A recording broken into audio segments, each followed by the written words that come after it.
opportunity to give the first talk here. I don't think I previously had to talk for an hour and a half at a conference, but what I'll do is I'll just give my normal presentation and talk very, very slowly.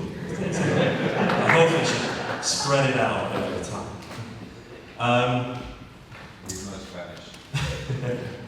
So, I was asked to give a tutorial on basically the notion of bad metals, and that will probably take up pretty much most of the first hour.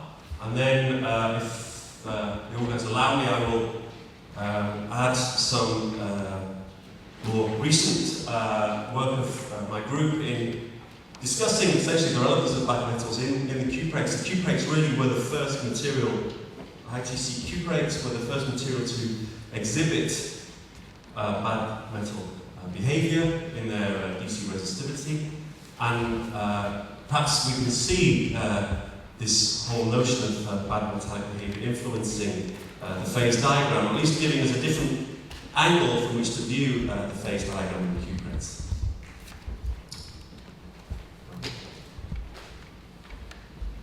So, let's start with the basic introduction. I think when we're discussing bad metals, it's very important also to consider the notion of conventional metals, or what we term saturating metals. We don't actually really understand the origin of resistivity saturation, even now, though we have some ideas. Then contrasting that with bad metals, and the key here is that really the difference in their behavior and why the resistivity just keeps escalating to kind of unphysical values appears to originate in the optical response. And so we have to go into the optical frequency domain to learn something about what's happening at the zero frequency axis, which is where we do our resistivity measurements. As a precursor to quite a few of the talks in the workshop, I will discuss some of the new ideas, latest ideas about bad metallic behavior. And then, as I said, maybe the last half an hour, mention how the cuprates also have perhaps given us, well, many, many red herrings in the nearly 30 years that they've been around. Hence, I call them mischievous, but in the same sense of being bad, and how that all these ideas of coherence and incoherence affect them. Okay, so we'll start with the very most basic question: what constitutes metallic behavior? We have many, many ways perhaps we can do that. We can argue the observation of a finite resistivity at zero temperature. But of course, as we can never really reach zero temperature, that's just, let's say, a wishful notion. People can talk about, the existence of coherent block waves in a periodic potential. People talk about the existence of quasi-particle poles in the language of Green's functions. But the very basic question, I think we can all agree on a definition, or at least we thought we could, was that compared to insulators and maybe semiconductors, is just a material whose resistivity increases with temperature. And then we feel comfortable when you first get a new material, you discover a new material, one of the first things you do is put electrical contacts on it and cool it down. And that gives you essentially its fundamental characteristic. And from the most basic expression for resistivity from the Drude formula, we see that the temperature dependence of the resistivity, we assume that changes in the mass and the carrier density for most parts are relatively modest, and therefore we throw most of the temperature dependence into the temperature dependence of the scattering rate, or 1 over, or which is proportional to 1 over the mean free path of the material. So obviously, as you increase temperature, you're essentially exciting more and more,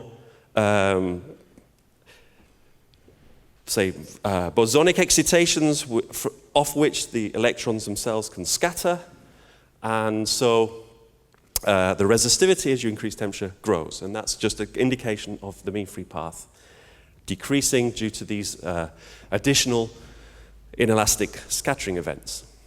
But the question then is, okay, if you keep going in temperature, will this behavior just keep going ad infinitum? So in other words, can a metallic state survive this reduction in the mean free path indefinitely?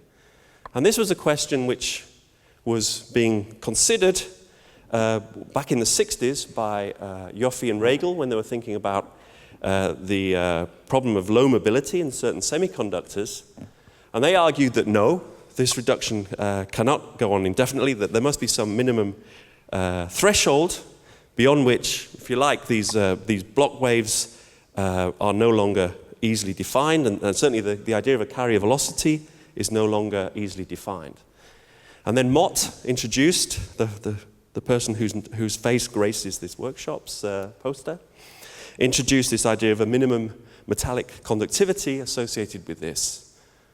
So a minimum metallic conductivity, maximum metallic resistivity. And it's defined in various guises. So we argue then that the mean free path cannot become shorter than essentially the interatomic distance. And this is indeed the periodicity in which generates our block wave.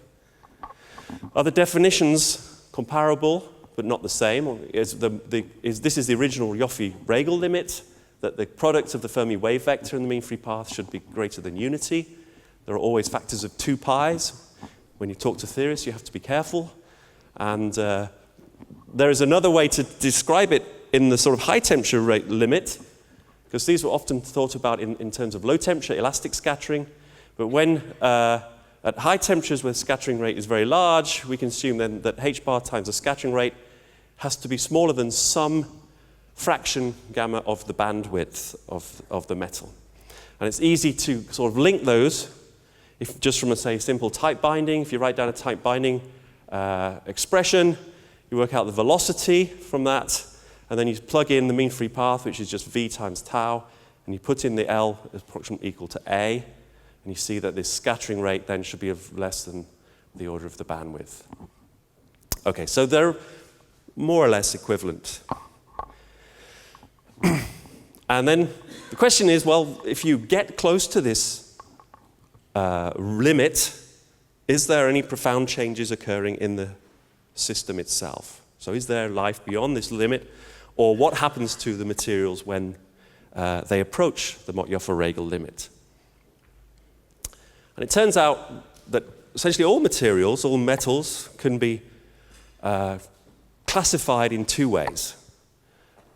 So on the left-hand side, which covers A15s, in which this initial notion of resistivity saturation was introduced, many conventional metals, alloys, and elements, and also, perhaps surprisingly, heavy fermions in the temperature range above any Kondo resonances. And here you find that the resistivity grows in the usual way, but as you get, say, often temperatures above room temperature, the resistivity starts to have an inflection point and bends over and never appears to exceed a value, rho max, which is comparable, if you just put in the numbers, with this notion of the mean free path being always larger than the lattice spacing. Okay. And then this term bad metals, which I believe was first coined by Emery and Kivelson in this famous work in '95, where the resistivity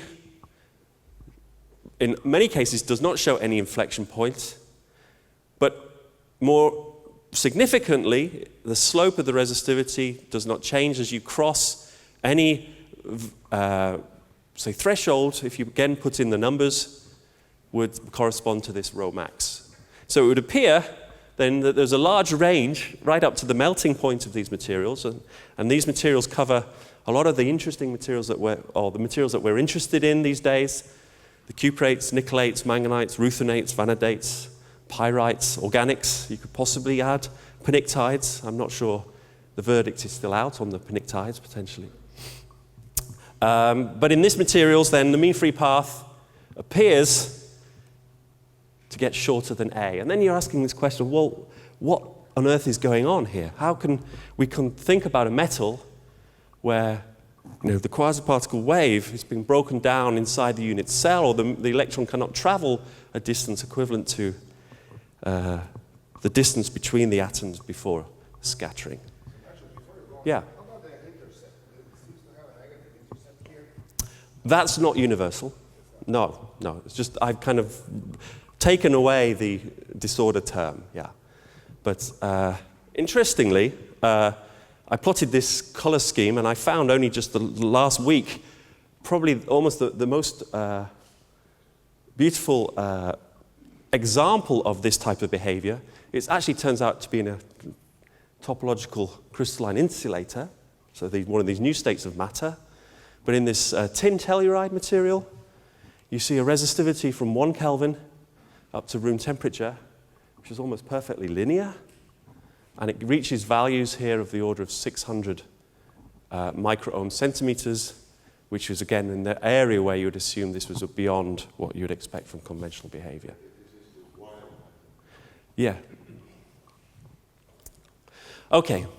So what I'm going to argue over in the first part of this course, of this lecture then, is that actually, if you look in the optical response of these systems, you see something fundamentally different going on. As you get to these elevated temperatures, and the resistivity, or if you like, the zero frequency intercept of the optical conductivity passes this Mott-Joffe-Regel limit. And then you enter a regime that you cannot, let's say, from another definition of a metal, that it has a coherent Drude weight down to zero frequency, can no longer occur in this regime of bad metallic transport, and therefore we should not think of it in terms of a metal, i.e. we should not think of it as just due to a scattering rate which is forever growing as a function of temperature. Okay, so this is not the appropriate way to view, at least it's not consistent with what's seen in the optical response. Okay. And so I guess the origin of this from my perspective was the paper that we wrote back in 2004, which was published in Philosophical Magazine, which was in collaboration with Koshi Takenaka and Hide Takagi. I was fortunate to spend a very nice summer in Riken in Tokyo, thinking about this and sort of looking at all of the available data at the time. And really, it seemed that we could put everything into these two boxes, these two pigeonholes, depending on their optical response. And so what we found was essentially that in the saturated metals, and here we had to turn to the heavy fermion materials, because those are the only materials that saturate well before room temperature, their resistivity. And so we can see, it's very difficult to do optical measurements at 600-700 Kelvin. But here you could see the evolution of the optical connectivity. And the key point was that the spectral weight inside the sort of Drude peak just broadened as the scattering rate grew until essentially it was as broad as the bandwidth of the material, and then it just sat there. So the spectral weight was just distributed across the band, and then nothing else happened. Okay, and so that's why the resistivity became essentially flat. But in the bad metals, something quite dramatic happens as you approach this boundary. So initially, things start to broaden as you grow in temperature. But then as you cross this threshold, a new feature appeared, which was then a loss of spectral weight at low frequencies. And that spectral weight could, by looking across a much wider frequency range, was found to be displaced or redistributed to frequencies beyond the bandwidth. In this case, it was essentially to energies of the order of the Hubbard band. And so what you find then is that as the resistivity or temperature grows, then the resistivity at zero frequency, or connectivity at zero frequency, continues to drop here. And the remarkable thing is that it's so linear. And that's one of the things that I think is still puzzling us today. Okay, but so let's start by considering the optical, the saturating metals first. And as I mentioned, the first person who really showed this to happen was when in a paper by Muij, where he was looking at titanium-aluminium alloys. But really the idea of this notion that there was somehow a threshold to this resistivity was argued by Fisk and Webb in this paper where they looked at the A15 compounds up to very high temperatures, close to 1,000 Kelvin, and saw this inflection point and this tendency towards saturation of the resistivity.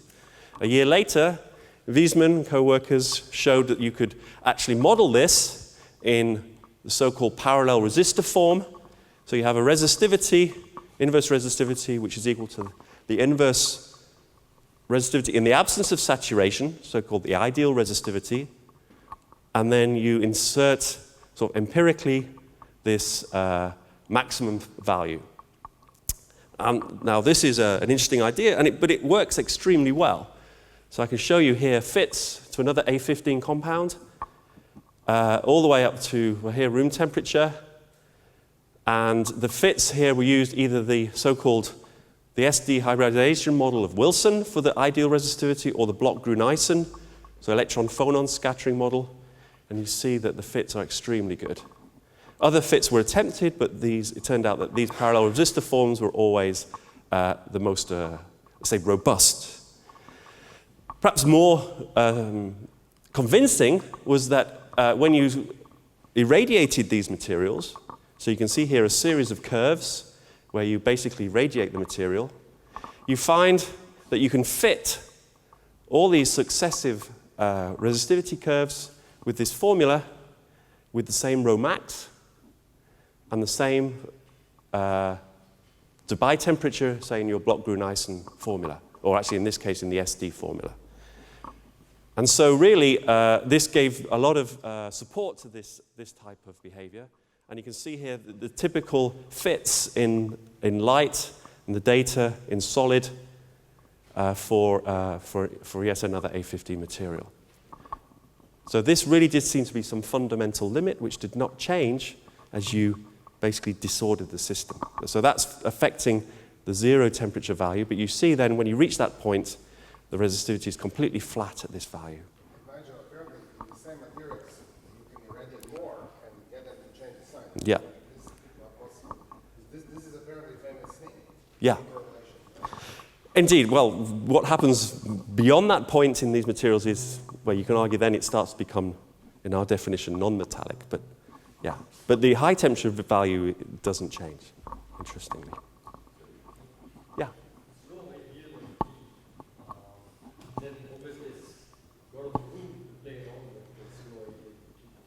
Yes, you could, but I think here you'd be, but you know, within that formula you have a fitting parameter which is the your Debye temperature, and that doesn't change until you're really disordered. So here you see how TC is being suppressed until you get really down to here where you can't really fit anything. Does that value start to change?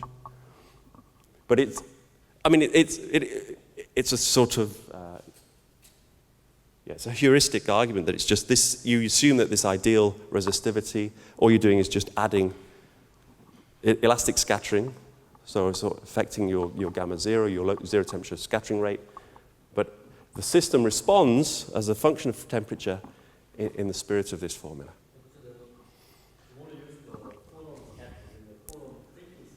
Yeah.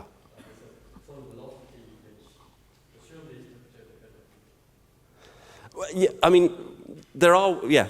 So people have thought, you know, you can make it more complicated, adding some sort of Debye-Waller factors and introducing unharmonicity in the system at high temperatures. But let's say, at least in this regime up to 300 Kelvin, things are not being affected. But yeah, I mean, this is just a nice, convenient tool to understand that things are not really, well, obviously, things are happening here as you radiate the material, but this fundamental threshold does not get crossed. I think that's the main idea. Now, will you explain why you have an N-type fuel? Well, I'll come on to that. Yeah, I mean, you normally think of, yeah, it's an interesting point because at low temperatures you'd imagine you have a Matheson's rule where you're just adding the contributions here to the. But the evolution with temperature follows this. Yeah, this is an anti-Matheson's rule. And I'll come back to how that... Counterintuitive about it is if you have two parallel systems, Yeah. Yeah. And how can it happen? I'll argue that perhaps the way to think of it is not in terms of two conduction channels competing. You argue. Yeah. Okay. Sorry, there's a question at the back. Or a general question about the separated material. You always assume that you're in the solid state, correct? You do not cross the border to the phase transition to the liquid state.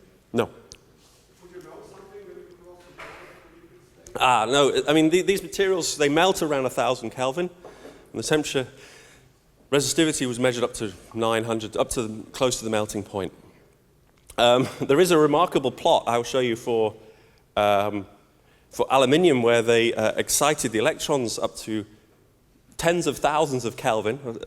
I can't remember how they estimated that temperature, and the same phenomenon occurs. So as long as the material doesn't melt, but the electrons, so I'll show you that here. Actually, it's a very badly reproduced plot. But here in elements, you can see lanthanum up to 1,000 Kelvin, again with this form of the resistivity. Here was this extraordinary experiment where they excited the electrons in the aluminium, increasing the fluence of a pulsed laser, and they argue, you can't actually see, but it curves over, and they argue that the resistivity, the effective resistivity of these electrons again reaches this bound. And it's seen in many other elements in which you can do this, and alloys. But in all cases, these values, the form and the value of rho max always appears to be consistent with this notion. So it needs to have some solidity to it, at least. So how do we think about this? The original, so parallel resistor formula, you think, okay, so you've got two conduction channels, one which is somehow flat and featureless, and one which is where all the action is. And one idea which kind of went to try and find an origin for the parallel resistor formula was this paper by Gurvich, where, of course, when you're doing the Drude formula, you assume this exponential decay in the probability rate of scattering of the electrons. And from this, you work out the drift velocity, and from that, from the conductivity. Okay, so we have to consider, of course, we have a distribution of scattering times. We don't have just a single lifetime, of course. But then Gurvich argued that perhaps there is a minimum time, let's call it tau zero, before which any scattering takes place. So this was the idea that somehow the electron could travel between atoms, or between, across the unit cell before it experiences a scattering event. So here there was no scattering, and then you start to get your usual distribution. And if you calculate this, you can then find, instead of your tau, you get an additional tau zero, and therefore the conductivity is, you get the parallel resistor form. So it's not the idea of having two channels, but having somehow some intrinsic fundamental distribution of scattering times. This actually doesn't work, though, because if you think about this, if you go to the optical regime, if you are exciting your metal with a frequency which is shorter than this, there is no scattering. So effectively, when you're reversing your electric field, your electrons continue to travel in the opposite direction. This is equivalent to a negative conductivity. So this actual behavior, this particular form, does not work.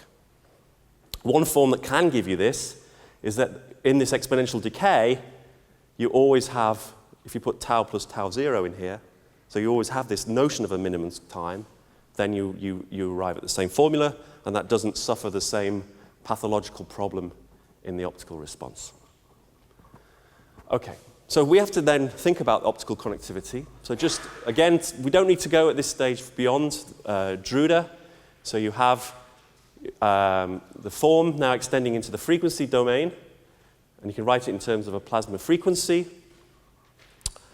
And then what you end up with is a Lorentzian, the real part of the conductivity, with a width at half maximum corresponding to your effective scattering rate. And it's governed by some rules. If you sum the spectral weight, of course, over all frequencies, you just return the plasma frequency, which contains essentially all the electrons. If you restrict it to some bandwidth, you get a renormalized plasma frequency. But essentially, let's say, partial sum rule appears to work extremely well if you just, let's say, dump your renormalization into the plasma frequency. And then as you increase temperature, that spectral weight is broadened as your scattering rate increases. But the area under this curve remains essentially constant. Okay, so what we'd like to do then is look at the optical response. And as I mentioned, modern-day spectrometers do not allow us to measure into that 500, 600, 700 Kelvin regime. But there is materials around which show remarkable saturation and resistivity, even at temperatures of the order of 100 Kelvin. And therefore, we thought it might be instructive to look at the optical response in these systems.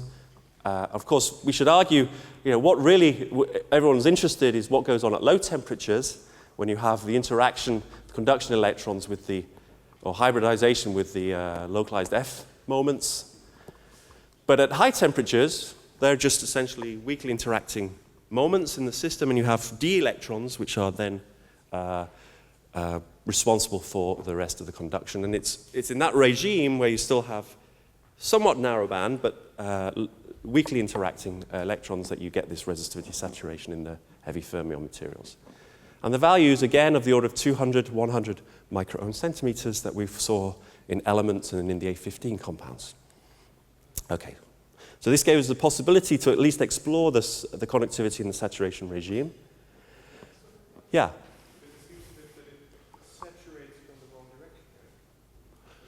Well, here,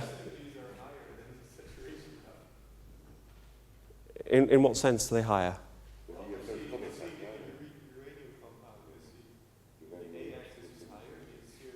Yeah, but if you think of it in terms of the Fermi velocity, if the Fermi velocity is anisotropic, then these factors of 2 can be understood. There's not an absolute limit on the resistivity. I think you have to put in band parameters to estimate what your effective resistivity would be in the saturation regime. Yeah. Yeah. Yeah.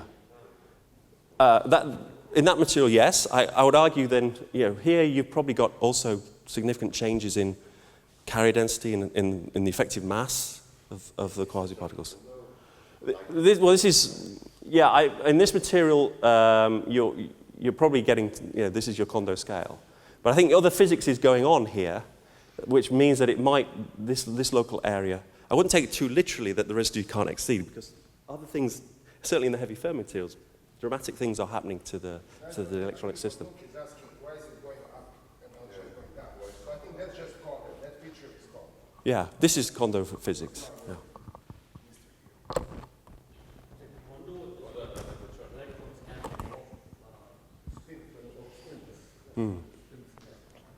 Yeah. Okay, so Martin Dressel, who's here at the conference, has done these type of measurements. And here you see at low temperatures very much the renormalization of the conduction electrons due to the interaction with the moments. So you see a sharp peak, very narrow peak here, which you can correspond if you assume your scattering rate has an omega dependence. You see a significant drop in your scattering rate and an increase in the effective mass of your system, which you can measure from, for example, low temperature quantum oscillation experiments. But I want to draw your attention to what happens at room temperature, where you see that the optical conductivity is just flat here, all the way up to where you assume this is where you start to get interband transition, so this is your effective bandwidth of the material. And your scattering rate obtained from this is, again, just completely flat and featureless, and you no longer have this renormalized mass. You see it, so that's renormalization there, but at high temperature, in this so-called saturation regime, the conductivity comes flat and featureless, and the zero frequency value corresponds to this saturation value. And similarly, the conductivity is saturating at a value of order of about half of this bandwidth, which is given read off here. Same thing in uranium, palladium to aluminium. So again, you see the strong renormalization, but at room temperature, its conductivity is essentially just flat. Your scattering rate, again, has this high value, which is just featureless, and the mass has gone down. So at least we can see that the spectral weight redistribution here, everything is basically being renormalized within this bandwidth, and there's no additional distribution of spectral weight at high frequencies. Just as a kind of side note, it's sort of kind of odd that this happens, that as you increase the temperature, the material wants to somehow remain metallic, even with the shortest possible mean-free path, then cross over into some other regime until you really disorder it and make it insulating, like, say, get to the Anderson localization regime. So it's somehow energetically favorable for the system to remain in this rather violent scattering regime, but it still remains, it has the properties still of being a metal. Okay. Yeah.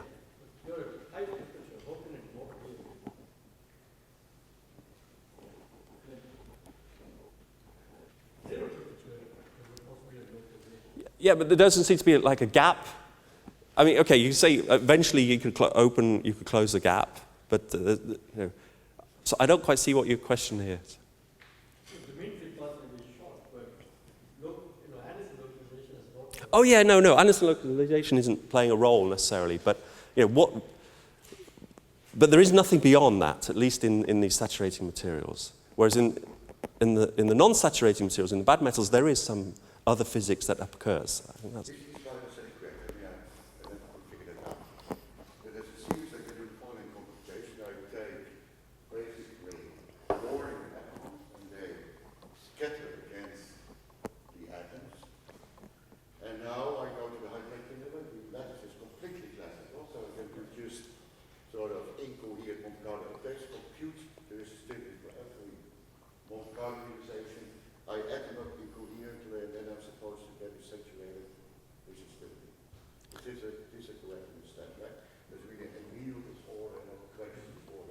Mm-hmm.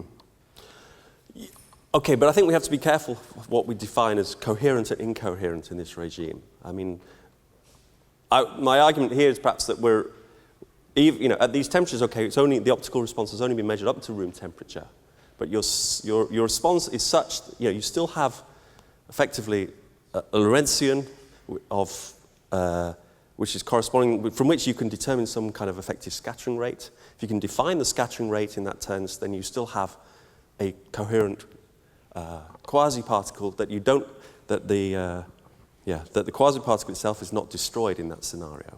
I think when you look at the bad metals, you see something very different, and there I would argue is an incoherent. Like you can still get away with, in essence, non-detected fermions. Yeah. You see this remedial Disorder, like.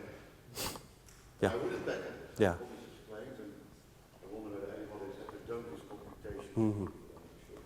No, I mean, this still is not actually understood. Okay, so this paper in 87, a year after the discovery of high TC, was caused quite a shock wave in the community. Here it was shown that in, let's say, the prototypical cuprate lanthanum strontium copper oxide, superconducts around 30 Kelvin. The resistivity all the way up to its melting point just carried on linearly with temperature and reached values here of the order of milliohm centimeters, which was just an order of magnitude higher than any of the resistances that we'd seen resistivity saturation occurring in other materials.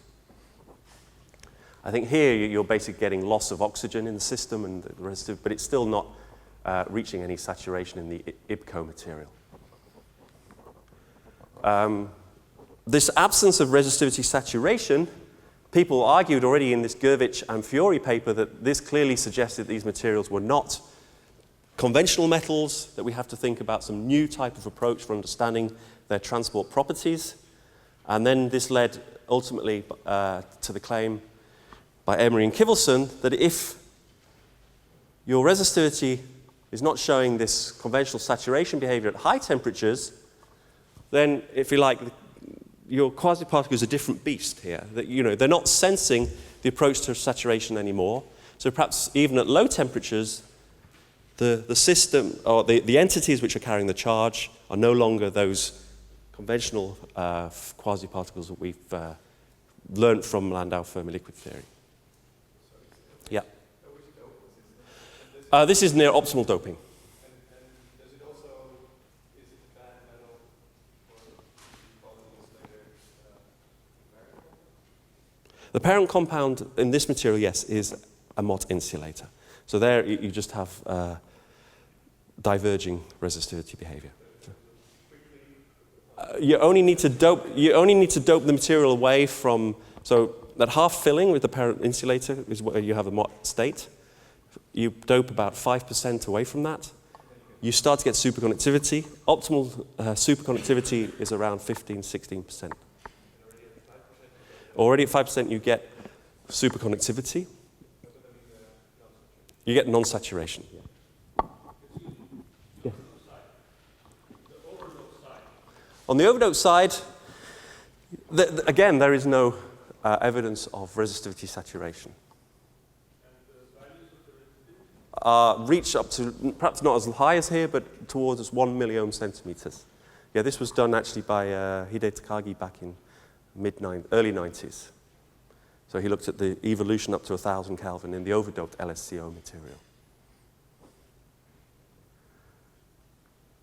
Okay, so the idea that then that these somehow, that the current carrying entities in these material are different fundamentally, did not appear to be the case, because it was found that this bad metal behavior was found in many, many materials.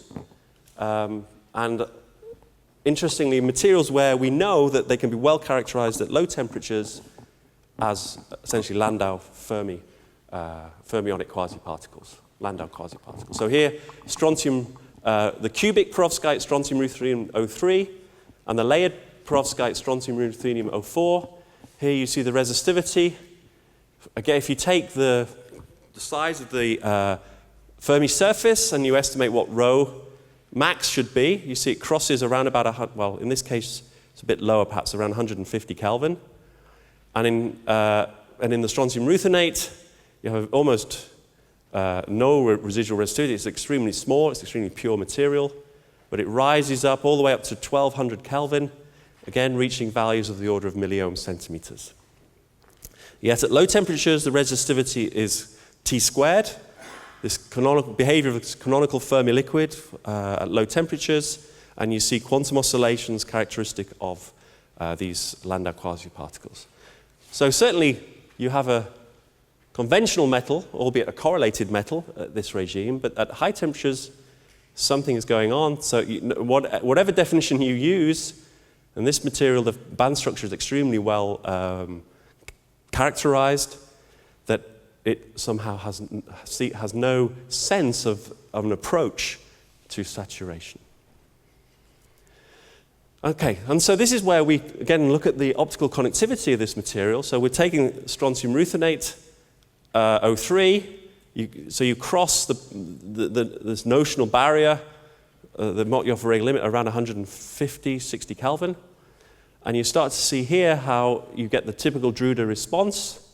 But as you get to a value of the resistivity here, so this 120 microohm centimeters is about 800, 8,000 on this plot for the connectivity, you start to see a small dip in the low frequency response. And so as you increase temperature, the resistivity continues to grow here, but with this now, if you like, finite frequency Drude response, there's no way you can associate with that a scattering rate. Because what's happening, your conductivity is dropping because of a loss of low frequency spectral weight here. But again, it's essentially impossible to characterize that resistivity with a scattering rate. Yes? Yeah, maybe before we go back. Yep.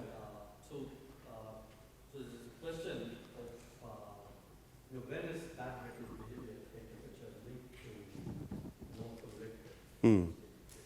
So, I mean, the cuprates, optimally low cuprates, as we know, the resistor is linear, don't very low temperature. I mean, it's the same linear resistor that goes on the, Yeah, when loop makes. it doesn't. No. Now, the question is whether, without doing a low temperature experiment, can you infer that this is Well, going to happen? I think that's what was the spirit of Emery and Kivelson's argument, that you could somehow infer from this high temperature behavior what might be happening in terms of fermi-liquid, non-fermi-liquid nature of your ground state, but it seems not. It seems no. But, you know, if you just look at the high temperature rate, so when the root made, by extrapolate that, you know, it seems to give me a negative intercept. When the cuprates, it would give me a positive intercept. Is that It's not always the case. In the cleaner cuprates, the yttrium material, the thallium material, optimal doping, there is a negative intercept in those materials. I think in the LSCO and the BISCO materials, there is a positive intercept. But it's not always the case. I can maybe show you the data. Okay. And so just doing this so-called extended Drude, trying to fit this, you see, okay, what you're effectively getting is an upturn in the scattering rate, which is no longer clearly of a metallic character. That's exactly what I was going to show here. This is perhaps the most dramatic example of what's happening. So you take the manganite materials. Here, the resistivity appears to be saturating at again, going up to 1,000 Kelvin, around 3 milliohm centimeters, but a lot of, so here is really where your Motyoffer-Regel limit would be, down here, at temperatures around, again, 150 Kelvin, 200 Kelvin. And what you see, I hope you can see it here, in the strontium manganate material, again, here's your Drude, here is your, and this isn't necessarily, say, the Hubbard band in this material or interband transition, but what you notice is that the conductivity creates this dip. It's perhaps clearer to see here. It's very pronounced here as you get towards room temperature. But that spectral weight that's been lost, and in fact lost over a wide range there, but it appears to be redistributed at very high energies of the order of electron volts. And that, again, is a typical characteristic of what's been happening in these bad metals. So the resistivity at the conductivity zero frequency continues to drop. It appears metallic, but an awful lot of action is going on in the frequency domain where you get this spectral weight being redistributed to very high frequencies. Okay. Okay, so this redistribution is one of the key points that contrasts the non-saturating and the saturating metals. You see it also in the organics, even more dramatically here. You have arguably a metallic temperature dependence of the resistivity, but even down to 14 Kelvin here, your effective zero frequency Drude response is not recovered. And you always get this huge, extreme dip in the low frequencies. So they didn't even reach the point at which you get this crossover back to a conventional Drude behavior in this material. And again, same phenomenology in the pyrites.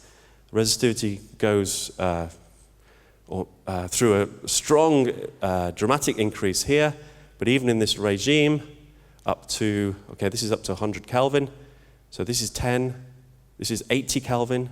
Already, you're starting to see this dip, and that dip becomes more pronounced. I can show you more, the list goes on. Lithium vanidates, sodium cobaltates, the cuprates for sure, which I'll focus on for the second part of my talk. Pnictides, as I said, the jury is still out, really, on whether this same phenomenon is observed in the optical response, and I'd welcome anybody who could shed light on what the story is in those materials. Okay, so turning to the cuprates then, so my colleague Koshi Takanaka did a series of measurements up to as high, he managed to push his infrared spectrometer up to highest temperatures as he could, and you see here He has some notional from band structure. He estimates what you have a Rayleigh limit is still large, of the order of 1 milliohm, because we're in the underdope regime. Carrier density is lower. So you're crossing this limit around about 200 or 500 Kelvin.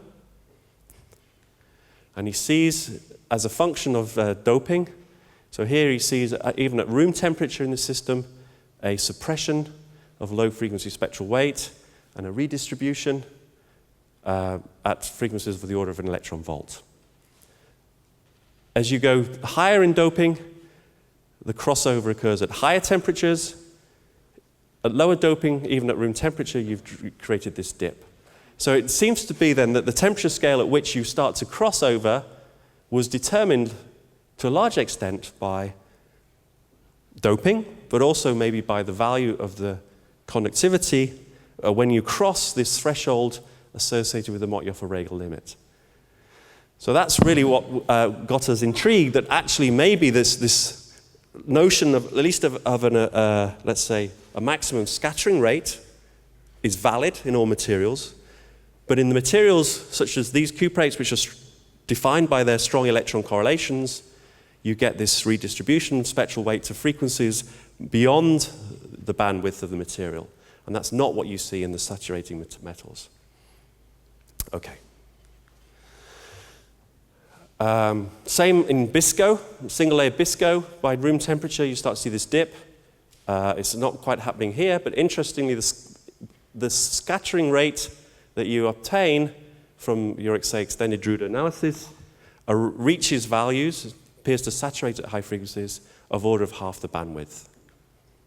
Okay, so that phenomenon still appears to survive, and also very nicely shown by van der Morel, that you get a value which is, if you put in the numbers of band structure, is comparable to this Mottjoffer-Rayleigh limit, and there's very little variation from 7 Kelvin all the way up to room temperature. Okay, so just to recap then, we have this fundamental difference in behavior in the optical response for those materials which saturate, where you see a redistribution of spectral weight, but still within the bandwidth. And in the bad metals, as you cross some threshold, sigma min, you start to see a dip here at low frequencies, and that spectral weight is redistributed to temperature, to energy scales larger than the bandwidth, the effective bandwidth. Okay, so we looked at what could possibly cause this back in 2004, and certainly, in terms of the resistivity increasing as a function of temperature, you might argue in things like the organics and the fullerenes, where the material is very placid and you get a large thermal expansion, that somehow that is affecting the absolute value of the resistivity. But in the oxide materials, the thermal expansion is extremely small. Lattice anharmonicity, again, is a possibility, but it's a very tiny effect. We've argued about this being fermi-liquid or non-fermi-liquid ground state. It appears to occur in materials which show both types of behavior. It occurs in the spin-L oxide, lithium vanadate, which is three-dimensional. It also appears in the two-dimensional rutheniates, so it doesn't appear that dimensionality is a factor, or multiband or interband scattering. So I'll just show you whether the bandwidth itself is the key. I mean, in fact, in the manganites, you have a large bandwidth. If you look by the reflectivity edge in the optical response, it's around 2 electron volts, whereas in the heavy fermions, it's about half an EV. Yeah, in this material, you get saturation, and in this, you don't. And I mentioned in the underdoped cuprates, where the Fermi surface, we believe, is rather small, you get it, and also in materials where you've almost filled the entire Brillouin zone with carriers. Yeah? Can you go back to the slide of voltages? Somehow you are looking for a universal explanation. So if you don't find one of these one specific compound, then you rule it out. But couldn't it be that it has a different explanation for every different? Of course. But I guess we, as physicists, are always looking for simplicity in systems. And I think the universality of this phenomenon suggests, to my mind at least, that there's a universal origin to it. And it's independent of band structure, of dimensionality, of anything. I mean, there may be specific. I think in certain materials, let's say the rate at which the Mottjoffer-Regel limit is violated is very different, and in their case, so some it's very gradual, but some it's very dramatic. And there, I think you have to understand those differences as well. But if you like, the gross features in the optical response are the same in all materials. And okay, but of course, I mean, we could be comparing chalk and cheese and coming up with, some kind of powdery milk, but for the purposes of making my life easier, I looked for things which were universal. Substance like this, Nigel, I always like to think about the dictum of Einstein. Our Lord is simple, but not malicious. I like the one that makes things as simple as possible, but not simple. There's also Okay, so maybe that's the one we should follow here. So Nigel, just one more question. Yeah. In your table, you have many materials. But, Yeah. how many of them are mod systems or not too far from mod transition and vice versa? Let me come to that now. So, what is the defining characteristic of all these materials that I've shown? I think perhaps with the it's not clear, say, in the lithium vanadate material yet, but I think in a large proportion of these materials, or at least the ones I considered, you can argue that they are indeed close to a Mott transition. So as we explained, certainly as typified in the cuprates, you have a doped system, which is where the metallic behavior resides close to the Mott transition. And I think that's a very important aspect that distinguishes these materials. You find also, in a lot of these materials, T-squared resistivity extending over wide temperature range at low temperatures, which suggests then indeed that the dominant scattering processes here are electron-electron scattering, not scattering off phonons or magnons, which is the case in those materials which saturate. And I can show you many examples, all the ones that we show here, pyrites, organics, 1D systems, manganites, ruthenites, lithium vanadate, where you have this T-squared extending, in some cases, 50, even 100 Kelvin. So I would say then, being close to the Mott transition, you're not quite at the critical value to create the Mott transition. But what you have here is an energy scale, which is in addition to that, which is the bandwidth. And in these materials, it's close to or larger than the bandwidth. So in the saturated materials, the bandwidth is the largest energy scale, and that's why essentially your spectral weight just sits there and does nothing as you increase temperature. But with this additional energy scale here, you have, of course, your side bands, the Hubbard bands, which are lurking in the spectrum, and it's these side bands which are, if you like, pulling the spectral weight away from the quasi-particle at low energies. So I think this is essentially the unifying property of those materials. Earlier you saw the spectral weight transfer to something of order electron. Mm-hmm. Does it always transfer to something of order U? Of order U, yeah. Yes, it's certainly beyond. In many cases, you can see it happening beyond. You see a let's say a tail of associated with the intra-band transitions. Then you see these other peaks where you see a large amount of spectral weight, which you associate in many cases with the Hubbard bands. Okay, so there have been, of course, numerous ways to think about this. I will just go through a few here. So thinking about from the strong correlation limit, Calandra and Gunnarsson had this very nice idea that essentially within TJ model, your kinetic energy is reduced by strong correlations, so your effective plasma frequency is reduced. So your spectral weight is correspondingly suppressed. And so they'd argue that actually you get the same phenomena as we might see in the heavy fermions, but now your spectral weight being distributed over this limit reaches a so sigma 0, because your spectral weight is reduced, sigma 0 is correspondingly reduced, and so your effective saturation value is much higher. So this was the essential idea of this paper. And so you would end up with a spectral weight which is shown like in the heavy fermions at room temperature. However, this picture does not. So in their argument then, the onset of saturation, or putative onset of saturation, here I show, say, the underdoped cuprates, is at a much higher value, and therefore you're always in the metallic regime. Okay? But in this situation, of course, you would expect, you'd always see that Lorentzian or the zero frequency weight not being affected, which is not the case for most of these materials.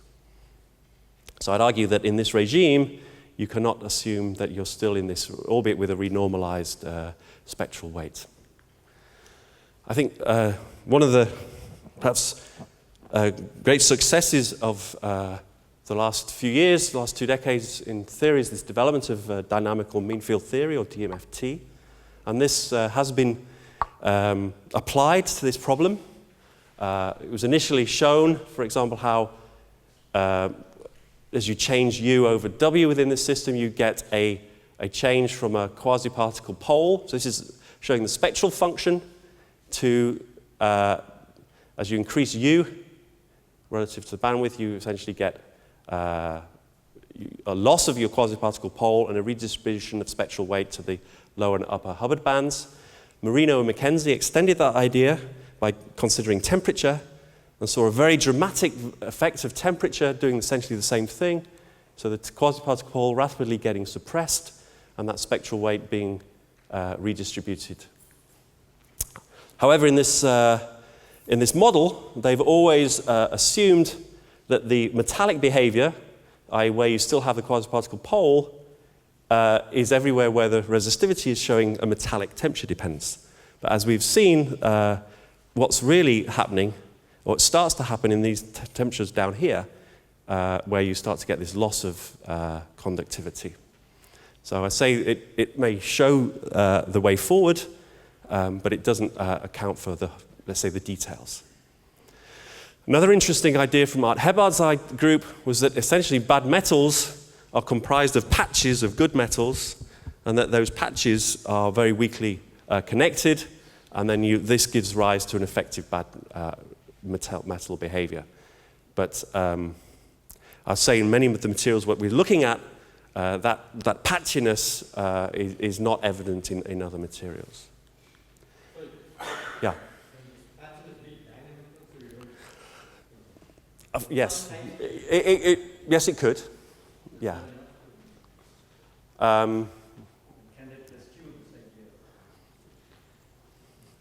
I'll say yes. Yes, it could do.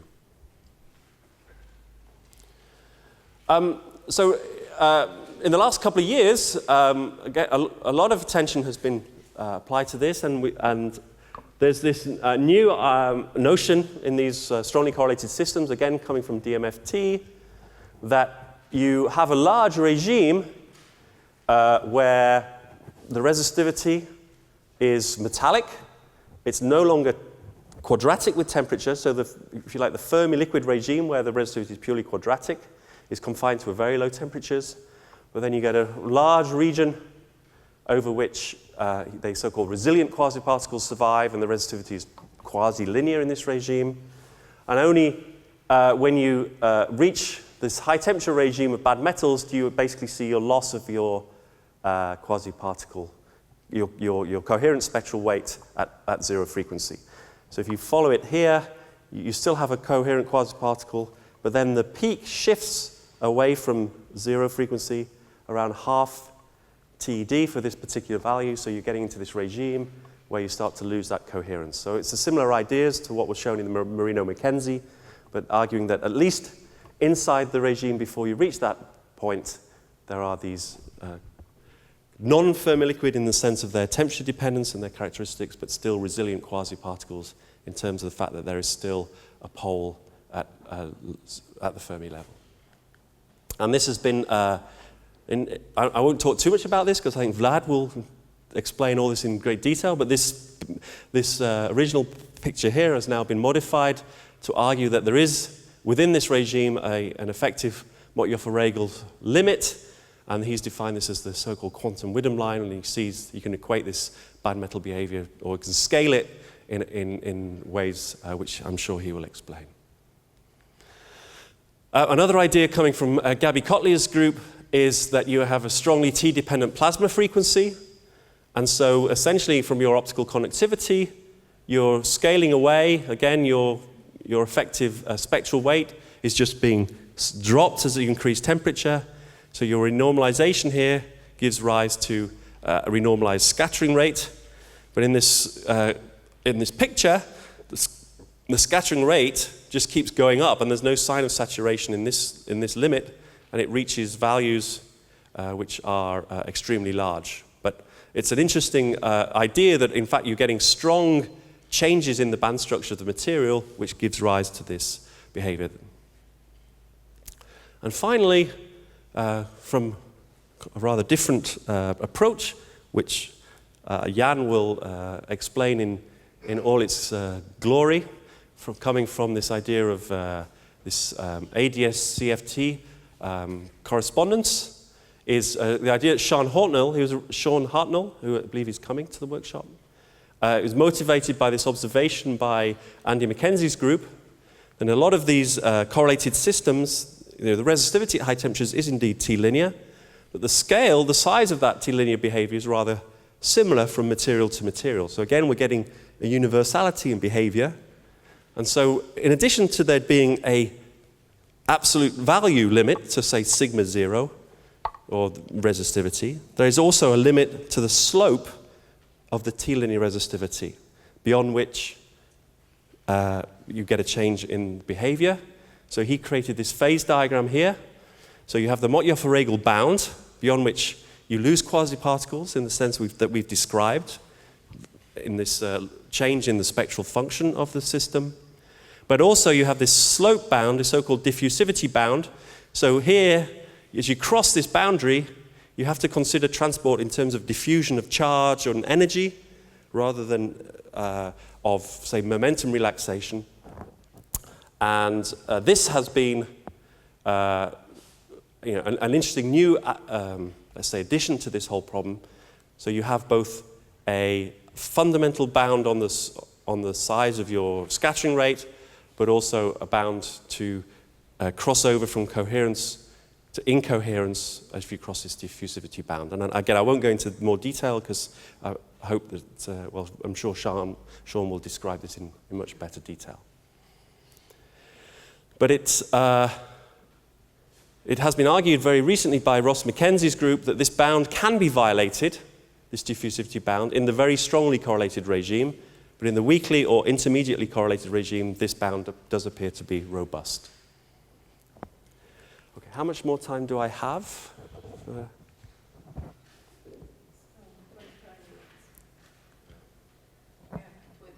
25. Okay, so that's basically bringing me to the end of the sort of introduction. And one thing that I was very intrigued by Sean's ideas was that we had, back in 2009, observed that in the lanthanum-strontium oxide materials, at low temperatures, when you suppress the superconductivity, there is a resistivity which remains T-linear at lowest temperatures, which has a value which scales with doping. So the Mott state is off the scale here at 0. Maximum TC is around here. But before that, you see that as the superconductivity increases, so superconductivity sets in about here in this system, that the strength of the T-linear resistivity, so alpha 1 is the coefficient of this T-linear resistivity, grows and reaches a maximum value of around 1 microohm centimeters, which is consistent with this bound. But then something happens to the system. So this is the strength of the T-linear term reaching some limit, and then as you see, it starts to drop or saturate. It does not carry on this trajectory. And this point where it stops coincides with indications from many other measurements, thermodynamics, spectroscopic measurements, of the opening of this enigmatic pseudogap phase in the cuprates. So beyond this point, you start to lose states at the zone boundaries of your Fermi surface, and as you go lower in doping, these so-called Fermi arcs that remain get progressively shorter. So something very fundamentally profound is happening in this system, and it's been a great mystery to the community what causes this change in the system and the development of this pseudo gap, so loss of density of states in the, let's say, at the zone boundaries. Okay, so what I want to show you then in the last 20 minutes is ideas which sort of resonate with what we've had in the first part of the talk, but one thing that's never been considered in all of these, let's say, theoretical approaches is the notion of k-dependence of this crossover from coherence to incoherence. So I think let's say the extra ingredient that I would like to add here is that perhaps in materials where the scattering rate itself is strongly anisotropic, that you can reach these bounds, both the Mottjoffer-Regel bound and this diffusivity bound, if it exists, at different points in k-space. And so you have, if you like, a progressive decoherence of your electronic system. And I think that, with that in mind, we can start to understand a little bit more about what's going on in these materials and perhaps why in some circumstances this crossover is extremely gradual. Because it doesn't happen to all states simultaneously, but it happens at certain particular points in k-space, and then it can grow. So the idea of an anisotropic scattering rate in the cuprates has been around for a long time. And so let's say this part here is about the development of anisotropic incoherence in the cuprates. I won't go through this slide, but I'll just illustrate one idea of where this anisotropy comes from. So our group fitted magnetoresistance oscillations in the overdoped cuprate material, thallium, barium, copper oxide, and essentially were able to fit it with the Fermi surface, which we then confirmed later with quantum oscillations. But the evolution with temperature, so they're actually fits superimposed on this data, found that there were two scattering rates. There's an isotropic term, which was quadratic, this term here, and an anisotropic term which was linear in temperature, but had essentially a d-wave-like cos squared 2 phi dependence, so it vanished at this point and was maximal at that point. As you increase the as you go lower in doping, the strength of this anisotropic term appeared to grow. And then this is our data on the LSCO material. So we fitted with a combination of the T and T squared terms, the resistivity, and found the T squared term didn't do very much until you reach this 18, 19%. And here's that linear resistivity going up to a maximum. And the same thing, as I said, we can extract from the anisotropic, isotropic components in the thallium system. So the same phenomenology was happening in the two different cuprates. This is very different to what happens in the pnictides. So at low temperatures, where you have this T and T squared term existing in these materials, in the pnictides, when you kill the superconductivity by applying a large magnetic field, you see that the limiting low temperature behavior is quadratic. And in fact, the coefficient of that T squared term appears to diverge right at the point where Tc is maximal. And this is what we think of as, let's say, conventional quantum critical behavior. You have a second order phase transition, in this case the appearance of a spin density wave, which collapses to zero inside the superconducting dome. And at that point, if you like, the quantum fluctuations between that state and the Fermi liquid state give rise to this enhanced effective mass, which is replicated in the coefficient of the resistivity. So very different phenomenology in the cuprate materials. And as I mentioned, this point at which you start to see a change in these coefficients coincides with the crossover from a full Fermi surface to it being essentially disconnected Fermi arcs as shown by angle resolved photoemission. And then you see the T squared term going up. And you can actually argue, if this is isotropic, what you're seeing here is just not an increase in correlation strength, but just the fact that you're losing states here, so your integral for the conductivity becomes shorter and shorter, and that's why this t-squared term goes up. But the t-linear term coming down is because you're losing states where this term is maximal. And so once you start to gap out those states, the effective t-linear term is saturated or starts to decrease. Okay, so that comes from this anisotropy and the scattering rate.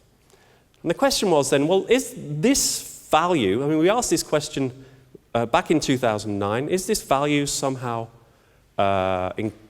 important or relevant? It's just a number, the value that we get here, alpha 1. But it did seem to be, let's say, a universal number. We looked at the resistivity at high temperatures in a whole series of LSCO samples, so lanthanum strontium samples. You see it, taking the derivative, the resistivity is linear at high temperatures, and the value of the resistivity at high temperatures is always around this 1 microohm centimeters.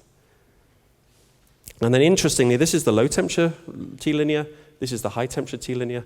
They appear to merge almost, not quite, at this critical doping level. So it seemed to be that this high temperature value did have some, let's say, fundamental meaning. So it's always pinned at this value. And that value turns out to correspond to a scattering rate at the antinodes, or at these zone boundaries, of an order of 2 pi kBt. And this was described in a nice paper in Nature by Jan Zanen back in 2004 as corresponding to so-called Planckian dissipation limit, where essentially this is your limit of coherent transport. And he was arguing at the time that the reason the high TC superconductors had such a high critical temperature was at around TC, the scattering rate itself was extremely large and actually reaching this Planckian dissipation limit. So you can argue then, although it's just a number, remember that, that perhaps this is an onset of, or reaching a limit to the slope at which you get coherent quasi-particles. And that temperature at which that T-linear behavior crashes down essentially to 0, we can't really see what's going on in this regime, around this 19%. So this is the temperature beyond which the T-linear term is prevalent.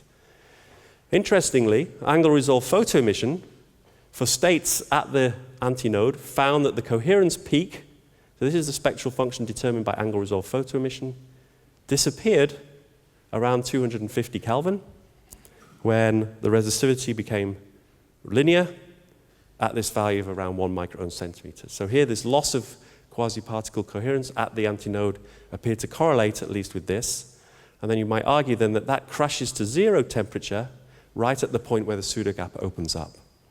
So maybe this correspondence, this magical number of 19% corresponds to where the antinodal quasi-particle is incoherent at all temperatures.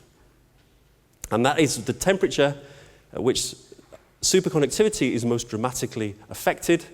So here's this jump in specific heat, the condensation energy, superfluid density, all of them start to collapse as you go inside this pseudogap regime. And I always argue it's like a catch-22 scenario, and essentially your superconductivity, the strength of your superconductivity grows as the strength of the interaction which is causing the superconductivity gets stronger, but you reach at this point this coherent-incoherent boundary, so the interaction itself is so strong that it starts to destroy the very quasi-particle states you need for the superconductivity. And then as you get further towards the insulating state, that incoherence grows. Okay. And then, yeah? Do you assume homogeneous samples, or these are single crystals? Or? Yeah, these are single crystals. I think it's a good point, but in the thallium material, where we see this anisotropic T-linear term, we see quantum oscillations with a very, very large frequency. And if you had inhomogeneity in the systems, let's say in the electronic doping level, in the carrier concentration, those oscillations would be damped out. The phase factor would just wipe them out. And so we can state from the observation of quantum oscillations that at least, let's say, within the cyclotron radius, which is about 1,000 angstroms, the carrier concentration is homogeneous to the region of about 0.005%. So it's extremely homogeneous. So you're getting left any gray boundaries. For sure, yeah. At least on that lens scale. Okay. The new kid on the block in the cuprate phase diagram in the last few years has been this emergence of charge order, both short range and more progressively long range, say in high magnetic fields. And this sits inside the pseudogap regime. So here's the pseudogap regime. And it correlates where you get a dip in the superconducting transition. Here is the coherence temperature that I argued before. And what people argue is that as you start to gap out this region near the zone boundary, you end up with just Fermi arc, and possibly then, in the presence of a magnetic field, the charge ordering, it's a biaxial charge ordering linking these tips of the Fermi arcs, leads to a pocket here, which is seen in quantum oscillation experiments. Okay, so you see this tip from angle resolved photoemission, and then the Q vector is determined by resonant inelastic X-ray scattering. And so you have various pictures for the existence of this electron pocket, or possibly the addition of 2 hole-like pockets as well. Okay, so we were interested in what is the resistivity in this regime inside the charge density wave state. So again, we use high magnetic fields to suppress the superconductivity and see what happens. And we chose for this experiment the yttrium barium copper oxide material. It's stoichiometric material. We saw lovely quantum oscillations back in 2008, and that was corresponding to a frequency of around 2.5% of the Brillouin zone, which is sort of consistent with this very small pocket here. And the effective mass here was about 2. Okay. Above the superconducting transition, the magnetoresistance follows this 2-carrier form. So it's not quadratic. It shows this kind of inflection point. So all temperatures above the superconducting transition, which is just below 80 Kelvin. So we can fit this. And the idea was then, as we go back into the superconducting state, we can fit the data and observe the evolution of the low temperature resistivity. And when we do that, we find in 2 different materials that the limiting low temperature resistivity in this underdoped material appears to be quadratic in temperature down to around about 1.5 Kelvin. The magnitude of that A term turns out to be around 10 nanoohms centimeters per Kelvin squared.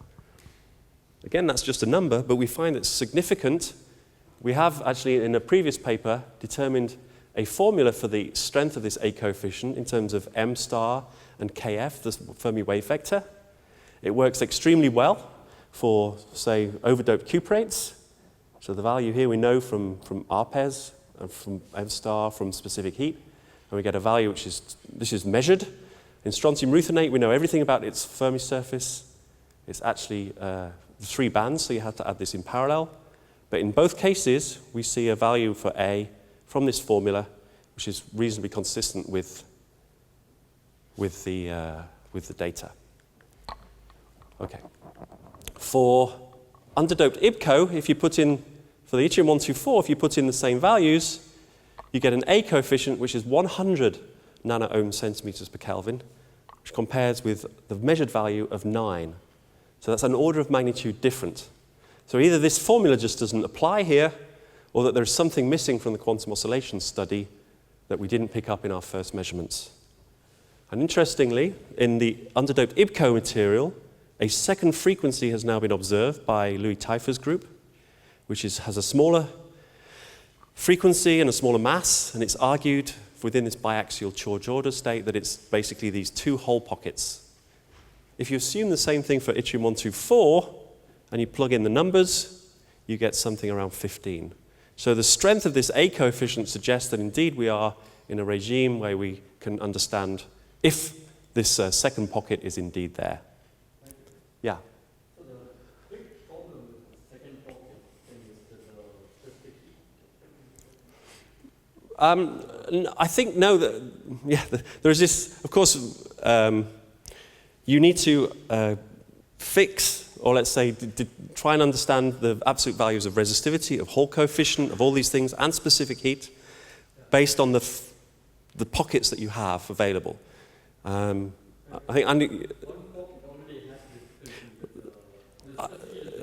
I think if you add these contributions, because these masses are very small, you just essentially have to add these masses, and you end up with one electron pocket and two hole pockets. You get a specific heat which is of the order of that measured. But I can talk to you in detail about that at the break. Okay, so we also have to understand what happens to the Hall coefficient. And in these materials, these are Hall-doped materials, and indeed the Hall coefficient is positive at high temperatures, but at low temperatures, the Hall coefficient becomes negative. And Harrison and Sebastian have argued that the reason it becomes negative is because this electron pocket has both Hall character and electron character. So the curvature of the system, so here's the electron part, and here's the Hall part.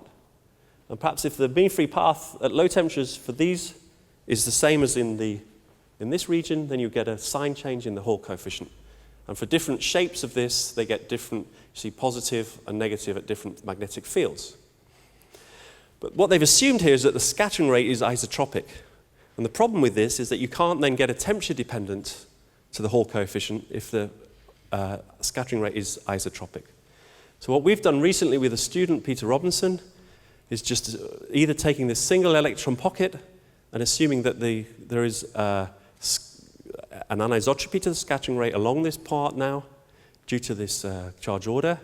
And you can see that the anisotropy gives you the temperature dependence you want, whereas the isotropic part does not. And here's the resistivity that we use to get this temperature dependence. In the two-carrier scenario, or the two-pocket scenario, you can get isotropic scattering to also give you a sign change. But the key point, interesting point is that the point where this starts to go negative is where the scattering rate at this point here reaches our dear friend, the Mott-Joffe-Regel limit.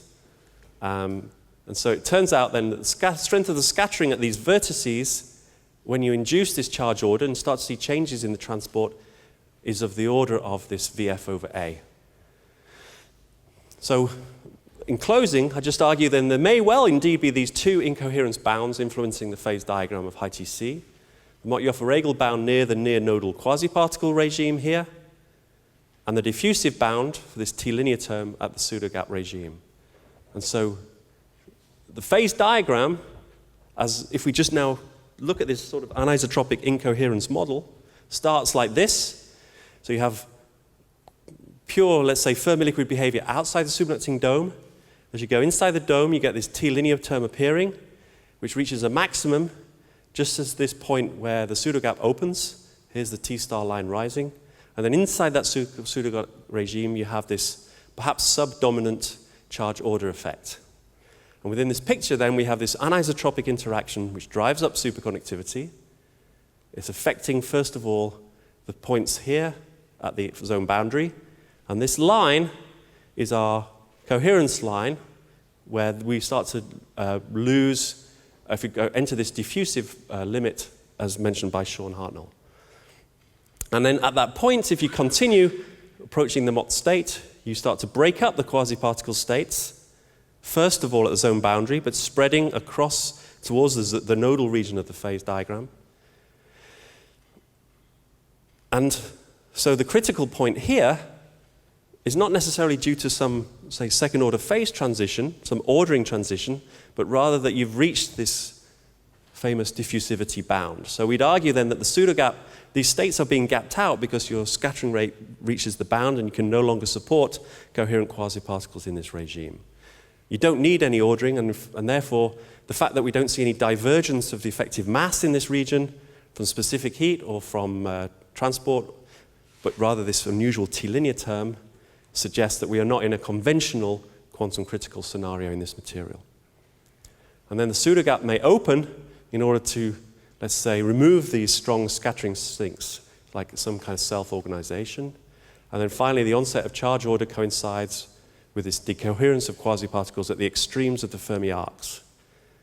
So this sort of, I guess, brings us to the end in that we've argued that bad metals are characterized by still reaching some universal bound as defined by the strength of the scattering relative to the bandwidth.